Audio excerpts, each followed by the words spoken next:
The air in Hartley's family slaughterhouse was always thick with the stench of blood and the echoing cries of animals. For 23 years, I'd breathed in that heavy, metallic smell, and it had become as much a part of me as my own heartbeat. The work was grueling and unrelenting, but it was honest. Until one cold September day, everything changed, and the familiar routine turned into a waking nightmare. The day started like any other. The chill of early morning cut through the thick fog that clung to the ground as I trudged toward the plant. But something was off, an unsettling feeling that crept up my spine, as if the very air had shifted. I ignored it, attributing it to the long hours and the creeping exhaustion. Little did I know, that day would mark the beginning of my descent into something far more sinister than anything I'd ever imagined. Nexus Protein Solutions, a name that sounded too clinical, too sterile for the gritty world I knew. When Jim, the new owner, mentioned their offer to buy Hartley's, I brushed it off as a simple business transaction. But the changes that followed were anything but ordinary. New uniforms, new equipment, and bizarre protocols that seemed designed to keep us away from the truth. The slaughterhouse, once a place of grim but predictable routine, began to transform into something unrecognizable. The animals grew larger, their proportions disturbingly unnatural. Sections of the plant were sealed off, their contents hidden behind heavy plastic sheeting and ominous warnings. The unease among the staff was palpable, but we were too trapped in our routines to question it openly. Then came that night, an overtime shift like any other. My footsteps echoed through the empty hallways as I finished up my work, unaware that this would be my final moment of normalcy. A scream shattered the silence, a human scream, filled with pure terror. My instincts screamed at me to flee, but curiosity and dread pulled me towards the sound. I found myself peering into a restricted area, my heart pounding as I witnessed a horror that defied belief. The experiments, the monstrous creations, they were beyond anything I could have fathomed. And as the realization dawned, a chilling truth settled in: Nexus wasn't just hiding something. They were hiding everything. As I stumbled out, the weight of what I had seen pressed heavily upon me. Nexus was not just a corporation, they were a dark force that thrived on terror and secrecy. Now, I was entangled in their web, a witness to their unspeakable atrocities. The question wasn't whether they would come for me, it was when. In the shadow of Hartley's family slaughterhouse, the line between reality and nightmare blurred, and survival became a game of wits and courage. The darkness wasn't just outside, it was inside, waiting for the right moment to consume everything. And as I prepared to face the horror, I knew that escaping it would be the greatest challenge of my life. If you're a fan of bone-chilling tales and spine-tingling mysteries, you're in the right place. Subscribe now to our channel for the creepiest real-life horror stories narrated in first person. From terrifying paranormal encounters to unsettling true crime stories, we've got it all. Join our growing community of horror enthusiasts and be the first to hear our latest tales of terror. Hit that subscribe button and turn on notifications so you never miss a story that will keep you up at night. Ready for a thrill? Click subscribe now and prepare to be scared like never before. I never thought my life would turn out like this. 23 years in the same place, doing the same thing, day in and day out. The blood, the noise, the smell of death, it all became part of me. It seeped into my skin, my clothes, my soul. After a while, I stopped noticing it. The stink clung to everything I owned, to the point where I didn't even bother trying to scrub it out. The walls in the locker room were stained with old, rust-colored splatters, the floors slick with remnants of workdays gone by. It wasn't glamorous, but it was steady. In a small town like ours, that was something you didn't take for granted. I started at Hartley's family slaughterhouse right out of high school. 18 years old, no real skills except the desperate need for a paycheck. My old man had been laid off from the mill, and my mom couldn't work. Back then, the slaughterhouse was one of the few places still hiring. Fresh-faced, no idea what the hell I was doing, but eager to make a living. It was the kind of place that didn't ask too many questions. You showed up, worked your shift, and went home. That was the deal. Back then, I didn't mind the work. Hell, I didn't know any better. It was hard, sure, but it was honest. The animals came in alive, and they left as neatly packaged cuts of meat. I learned early on to shut off the part of my brain that might have felt bad about the killing. You had to if you wanted to make it through the day. It was just a job, and jobs were hard to come by. As the years went by, I got used to it. The blood, the gore, the noise, it all faded into the background. It became routine. There was something comforting about the rhythm of it, in a strange way. Knife in hand, do your job, clock out, go home. No surprises, no drama. I'd seen plenty of guys come and go. Some couldn't handle the grind, the smell. Others got squeamish at the sight of blood. But me? I'd built up a tolerance. It was like a second skin. But I'd be lying if I said that life hadn't taken its toll. By the time I hit 41, my body was starting to feel the effects. My back ached constantly, my knees creaked when I stood too long, and my hands were rough, calloused from years of gripping that same knife. Still, I didn't complain. What was the point? This was my life, and I couldn't imagine doing anything else. At least, that's what I thought, until the day Jim told us the news. It was a Tuesday, I remember that much. The air had a bite to it, colder than usual for September. The leaves were starting to turn, and the sky was a flat, unforgiving gray. I'd just finished hosing down my station, ready to head home for the night. The water mixed with the blood, swirling down the drain in a sickly red spiral. I always hated that part, the end of the shift when the place was quiet, and you could almost hear the ghosts of the day lingering in the air. I slung my jacket over my shoulder and started toward the parking lot, keys in hand. That's when I saw Jim standing there, leaning against his truck, looking like he'd seen a ghost. Jim had always been a good guy, Hartley's son, the one who'd taken over the business when the old man got too sick to run it. He was younger than me by a few years, but we'd been through a lot together in this place. He wasn't the type to get rattled easily, so seeing him like that set off alarm bells in my head. "Everything all right, boss?" I called out, trying to keep it casual as I fished my keys from my pocket. Jim startled, like he hadn't even noticed I was there. His eyes were hollow, his face pale. "Oh, hey Mike, yeah, everything's fine," he muttered, but I could hear it in his voice. The way he said, "fine," didn't sit right with me. I'd known him too long to buy it. "Come on, Jim. What's going on?" He sighed, long and heavy, running a hand through his thinning hair. The lines on his face looked deeper than usual, like he'd aged overnight. He avoided eye contact, staring down at the gravel under his boots like it held all the answers he didn't want to say out loud. "We got an offer today," he said, his voice low. "Someone wants to buy the plant." I felt my stomach drop. What? Who the hell would want to buy this place? Hartley's was small, local, and barely scraping by. It wasn't exactly the kind of operation that big companies would have an interest in. Nexus Protein Solutions, he said, the name rolling off his tongue like it was supposed to mean something. It didn't. I'd never heard of them. But the way he said it, like he was talking about some giant machine bigger than all of us, made me uneasy. He shook his head, frustration seeping into his voice. "They're offering way more than this place is worth, Mike. My dad's thinking about taking the deal." I couldn't believe what I was hearing. This plant, this bloody, grimy place had been my life for over 2 decades. But what about the workers, Jim? What about the town? This place, it's all some of us have. He nodded, like he understood, but there was something defeated in his posture, like the fight had already been taken out of him. "They say they'll keep everyone on. Maybe even expand, bring in more jobs. It might be good for the town." His words felt hollow. I could see it in his eyes, he didn't believe it either.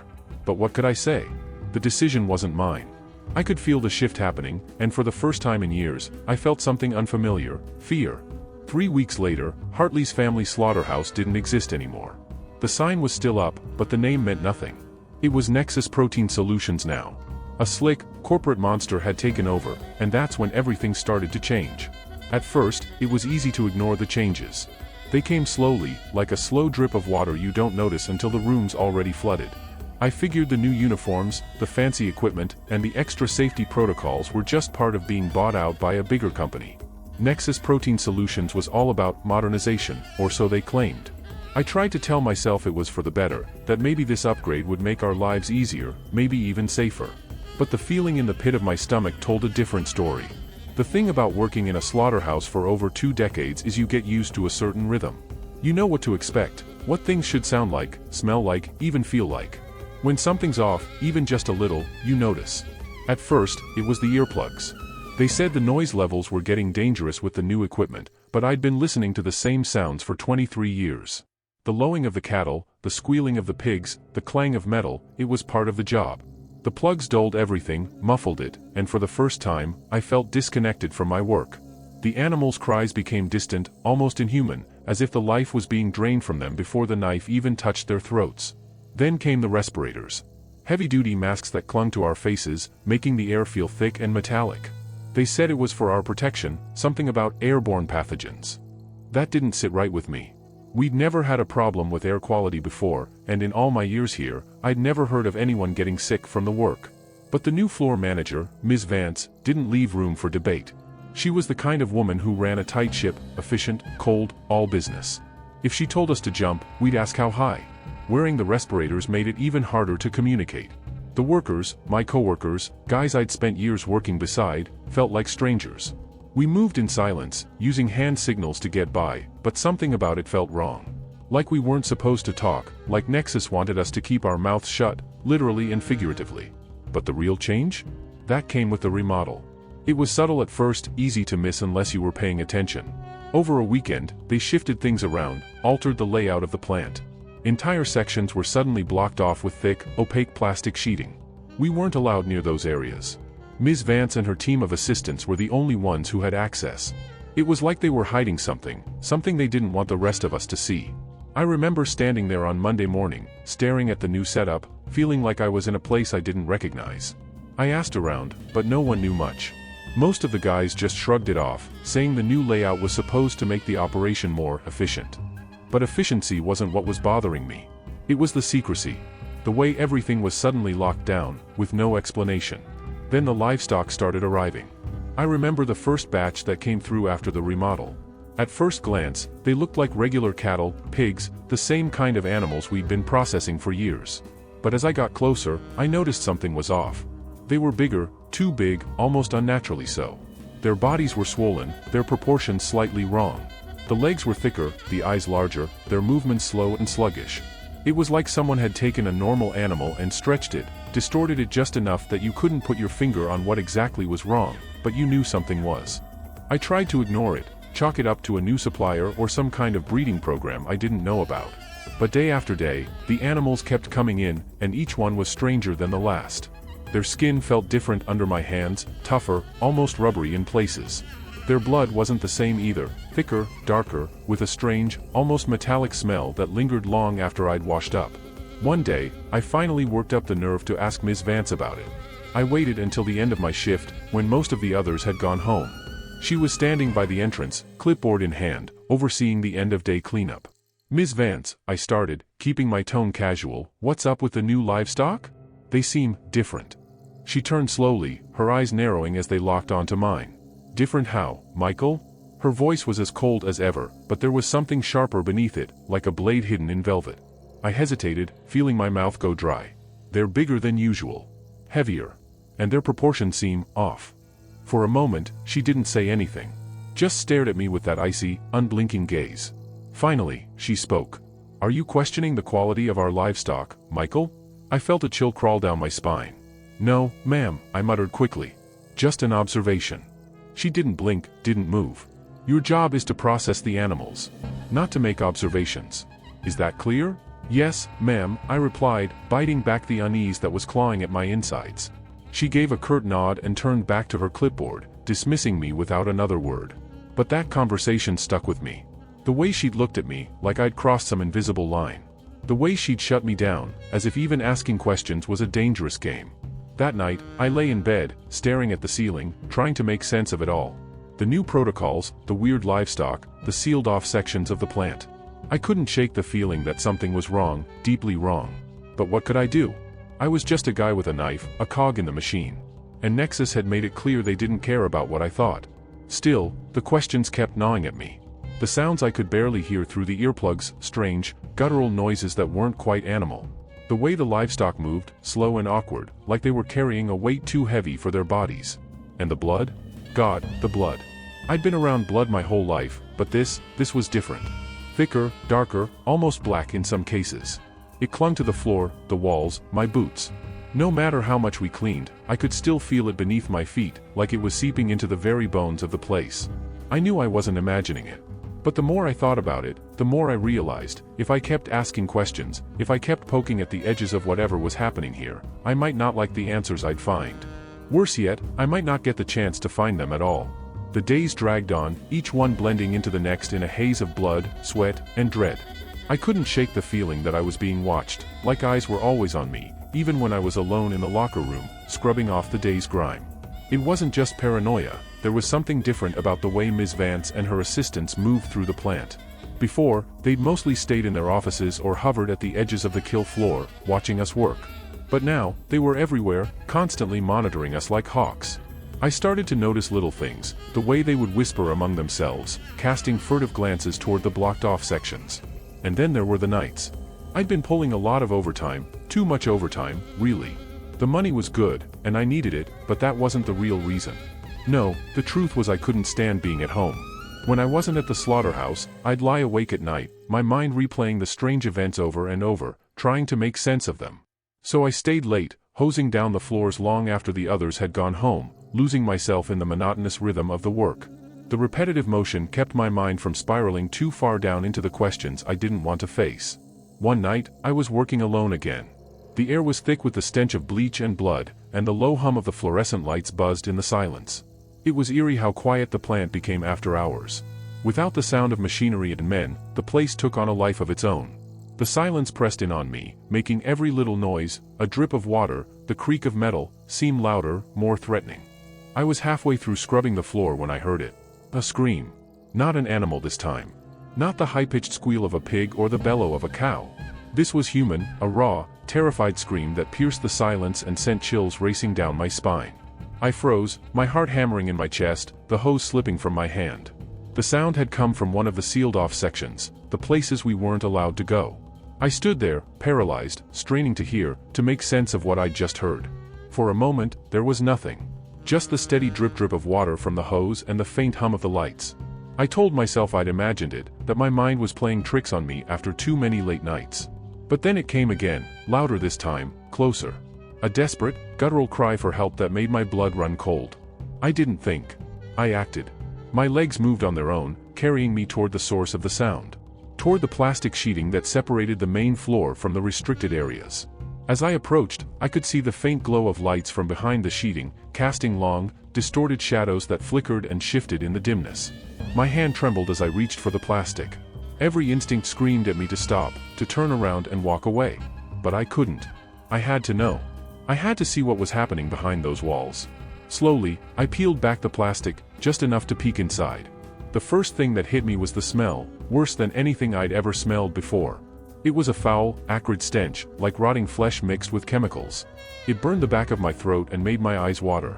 I swallowed hard, trying to keep the bile from rising in my throat, and squinted through the dim light. What I saw made my stomach lurch. The room beyond the plastic wasn't like the rest of the plant. It wasn't clean or sterile. The walls were lined with metal tables, each one holding something. Creatures. Bodies. I couldn't tell if they were human or animal or something in between. Limbs that were too long, faces twisted in agony, skin that looked like it had been stretched and stitched together in grotesque ways.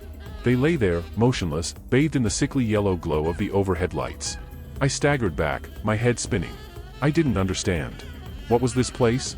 What were they doing? Before I could move, a figure stepped into view, Ms. Vance. She stood at the far end of the room, clipboard in hand, studying one of the creatures with a clinical detachment that sent a shiver down my spine. She didn't look up, didn't notice me, or maybe she didn't care. But then another figure moved into the light, and my heart nearly stopped. Tommy. He was strapped to one of the metal tables, his face pale and drenched in sweat. His eyes were wide with terror, his mouth gagged, but I could see the fear in his eyes. He was alive. He was still alive, but he wouldn't be for long. Ms. Vance moved to his side, making notes on her clipboard as if this were just another routine procedure. I wanted to scream, to call out to him, but my voice caught in my throat. I couldn't move, couldn't think. All I could do was watch in horror as Ms. Vance reached for a tray of instruments, selecting a long, gleaming scalpel. My stomach churned as she pressed the blade to Tommy's skin, slicing into his flesh with a practiced, almost surgical precision. That was when I realized. The livestock, the strange animals we'd been processing, they weren't animals at all. They were people. Or they had been. I stumbled back, my mind reeling. Nexus wasn't just a slaughterhouse. It was something else, something far darker. They weren't processing animals. They were creating monsters. I turned and ran, my footsteps echoing in the empty plant. My heart pounded in my ears, my breath coming in ragged gasps. I didn't stop until I reached the exit, fumbling with my keys as I burst out into the cold night air. The world felt wrong, like I'd stepped out of a nightmare only to find myself in another. But I couldn't go to the police. Who would believe me? I was just a butcher, a nobody. And Nexus had the power, the money, the influence to make sure no one ever found out what was really happening inside those walls. But I knew. And now I was part of it. I couldn't unsee what I'd seen. And somehow, I knew they'd come for me next. I bolted from the slaughterhouse like a man possessed, my mind racing with the horrifying images I'd just witnessed. My thoughts were a jumbled mess of fear and confusion, and the frigid night air did nothing to calm the storm inside me. I barely noticed the cold as I sprinted to my truck, my breath coming in ragged gasps. Every shadow seemed to twist and writhe, every distant sound a potential threat. I fumbled with my keys, my hands shaking so violently that I nearly dropped them. Finally, I managed to start the engine and sped away from the plant, my tires screeching on the pavement. I drove aimlessly, not caring where I went, only that I was away from that place. My heart was still pounding, my mind replaying the nightmare I'd seen over and over. Tommy, strapped to that table, his eyes wide with terror as Ms. Vance sliced into him, those images burned into my mind like acid. I knew I had to get out of town. I couldn't stay. Not with Nexus knowing what I'd seen. They would come for me. They had to. I was a witness to their atrocities, and they would do whatever it took to keep their secret safe. But where could I go?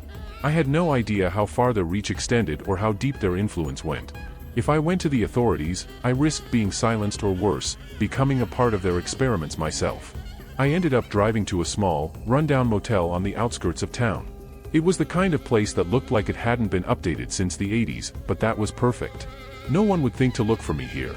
I parked in the farthest corner of the lot, away from the few other cars, and made my way inside. The clerk gave me a wary look, probably sensing the fear and exhaustion radiating off me, but he didn't ask questions. I paid in cash, keeping my head down, and took the key to a small, dingy room at the end of the hall. The room was as dreary as I expected, faded wallpaper, a flickering light bulb, and a bed with a threadbare blanket. It felt like a tomb, but it was a refuge for now. As soon as I locked the door behind me, I collapsed onto the bed. My body ached with the tension I'd been holding, and the adrenaline was starting to wear off, leaving me feeling hollow and exhausted. I tried to calm my racing thoughts, but every time I closed my eyes, I saw Tommy's face, heard his screams. I needed to figure out my next move. I had to find out more about Nexus Protein Solutions, learn everything I could about them. I couldn't just run and hide, that would only delay the inevitable. I needed to expose them, to make sure their monstrous operations were brought to light. But how?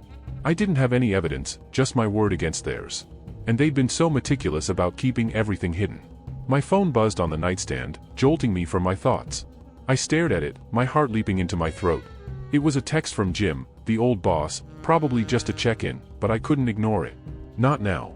Not with everything that was happening. Mike, where are you? I've been trying to reach you. Something's happened, something big. Call me as soon as you can. I hesitated, my fingers hovering over the screen. I wasn't sure if I should respond. Could Jim be in danger too? Was he part of what was going on at Nexus, or was he in trouble because of me? I knew I had to find out, but I couldn't afford to make any mistakes. I called him back, my hands trembling as I pressed the phone to my ear. The line rang for what felt like an eternity before he picked up. Mike? It's good to hear your voice. Jim's voice crackled through the line, laced with a hint of desperation. I've been worried sick. I need to talk to you. What's going on? I asked, trying to keep my voice steady. I don't know how to explain this, but Jim's voice faltered. Things at the plant have taken a turn for the worse. There's been an incident. People are missing, and there are rumors about what's really going on in those restricted areas. I tried to find out more, but they're not letting anyone near them. I'm scared, Mike. I think something really bad is happening. My blood ran cold. I know, I said quietly. I've seen it. I know exactly what's going on.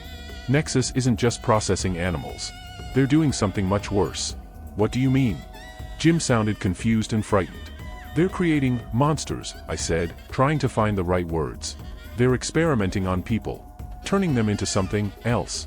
Tommy, one of our guys, I couldn't bring myself to finish the sentence. Jim was silent for a long moment, the gravity of my words sinking in. This is insane, he finally said. If what you're saying is true, then we have to do something. We can't let them get away with this. I don't know what we can do, I admitted. They're too powerful. They have resources, influence. If we go public without concrete evidence, we'll be labeled as insane or worse. And they'll come for us, Jim. I understand, Jim said. But we can't just sit here. There must be a way to get proof, to expose them. I've been trying to dig up information, but they've covered their tracks well. Maybe we could get something from inside the plant. Or find a way to get evidence to the authorities. The idea of going back to the slaughterhouse made my skin crawl, but I knew Jim was right. If we were going to stop Nexus, we needed evidence, something irrefutable that would force the authorities to act. It was a dangerous move, but it was the only option we had left. Okay, I said, my voice filled with resolve. I'll figure out a way to get inside again. But we have to be careful. They're watching everyone. We can't afford to make any mistakes. Jim agreed, and we ended the call, both of us filled with a grim determination. I knew that facing Nexus again meant risking my life, but I couldn't turn my back on what I'd seen. Not when there was a chance to stop their monstrous operations and save others from the same fate. I spent the rest of the night devising a plan. It wasn't going to be easy. Nexus was a fortress, and getting in would require a careful, well-thought-out approach. I needed to gather any tools or disguises I could use, and I had to figure out how to avoid detection. But for the first time in days, I felt a glimmer of hope. Maybe, just maybe, we could bring Nexus to justice. And if I didn't make it out alive, well, at least I would have tried. Dawn was still hours away when I pulled myself from the threadbare motel bed. The early morning chill seeped through the thin walls, making my breath mist in the dim light. I'd barely slept, my mind racing with every possible scenario. Every creak of the floorboards and distant hum of passing cars made me jump, but there was no turning back now. I had a plan. It was risky, far riskier than I'd ever imagined, but it was the only chance I had. I needed to get back into the slaughterhouse, gather evidence, and find a way to escape with it. If Nexus was as dangerous as I suspected, I couldn't afford to mess up. I spent the next few hours gathering supplies, a flashlight, a pair of gloves, and a cheap disguise, a black hoodie and cap I'd bought from a nearby store. I couldn't risk being recognized, and the less I stood out, the better. By the time I was ready, the sun was just beginning to rise, casting long shadows across the empty streets. I drove back to the slaughterhouse, my hands gripping the wheel tightly. Every mile felt like a mile closer to my own execution. But I had to see this through. If I didn't, everything I'd witnessed would be for nothing, and more innocent lives would be at risk. I parked my truck in a secluded spot, far from the plant's entrance. The parking lot was deserted, the only sound the faint buzz of the lights and the distant rumble of traffic. I took a deep breath and approached the side entrance, the one that led to the employee locker rooms. The door was usually locked after hours, but I had a spare key I'd managed to swipe from the break room, a small but crucial victory. The lock clicked, and I slipped inside, my heart pounding in my chest. The plant was eerily silent, and the heavy air felt oppressive. I moved swiftly but quietly through the dim corridors, avoiding the security cameras I'd memorized during my previous visits. My flashlight cast jittery beams across the walls, illuminating the maze of hallways and equipment. When I reached the section with the plastic sheeting, I took a moment to gather my courage. My mind flashed back to the night I'd witnessed the horrifying experiments. I could still hear the faint echoes of Tommy's screams, and they pushed me forward. I carefully pulled back the sheeting and slipped into the restricted area. The stench hit me immediately, worse than I remembered, a putrid mix of decay and chemicals. I clamped a hand over my mouth and nose, trying not to gag as I moved through the maze of metal tables and strange, twisted creatures. I needed to find evidence. Anything that would prove Nexus was guilty of the horrors I'd seen. As I searched the room, I came across a series of files and photographs strewn across a workbench. My hands trembled as I rifled through them, finding gruesome images of the hybrid creatures, half-human, half-animal abominations, each more grotesque than the last. There were also detailed notes on their progress, charts and diagrams that outlined the experiments being conducted. I grabbed as many of the files as I could carry, stuffing them into a large duffel bag I'd brought with me. I knew I couldn't stay long, every minute I lingered increased the risk of being caught. I made my way back to the entrance, but just as I was about to leave, I heard footsteps approaching. Panic surged through me. I ducked into a nearby storage closet, my breath coming in quick, shallow bursts. Through the sliver of the door, I saw Ms. Vance and two of her assistants enter the room. They were talking in low, urgent tones, and I could just make out snippets of their conversation. More subjects arrived last night. Need to get them prepped for the next phase. I pressed myself against the back of the closet, trying to stay as silent as possible. My heart pounded so loudly that I was afraid they might hear it. I waited, holding my breath, until the footsteps faded away and the room grew quiet once more. When I finally dared to emerge, I felt a mixture of relief and dread. I had the evidence I needed, but getting out was just as perilous. I slipped through the corridors, avoiding the areas where the security cameras were positioned, and finally made it back to my truck. The drive to the nearest police station felt like an eternity. My mind raced with fear and anticipation, wondering if Nexus would come after me before I could turn in the evidence. I arrived at the station just before noon, my nerves frayed and my hands shaking as I entered. I approached the desk sergeant, trying to stay calm despite the adrenaline coursing through me. I need to speak to someone in charge. It's urgent. The sergeant gave me a skeptical look but eventually directed me to a detective's office. I handed over the duffel bag, my voice steady but my hands trembling. I have evidence of illegal and unethical experiments being conducted at Nexus Protein Solutions. They're creating human-animal hybrids, and I have the files to prove it. The detective's eyes widened as he examined the contents of the bag. This is serious. You understand that, right?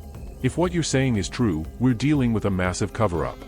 I nodded, trying to keep my composure. I know. I've seen it firsthand. They'll do anything to keep their operations hidden. I'm afraid for my life, but I couldn't just stand by and let this continue. The detective promised to look into it immediately and assured me that they would take the necessary precautions to protect me. I felt a fleeting sense of relief, knowing that the truth was finally out there, but I knew that the fight was far from over. Nexus was powerful and ruthless, and I had to stay vigilant. As I left the police station, I glanced back at the building, hoping that justice would be served. I had exposed their secret, but the consequences were still unknown. I had taken a stand against evil, and now it was up to the authorities to see it through. For the first time in days, I allowed myself a small measure of hope. The nightmare wasn't over, but I had taken the first step toward stopping Nexus and saving others from the horrors I had witnessed.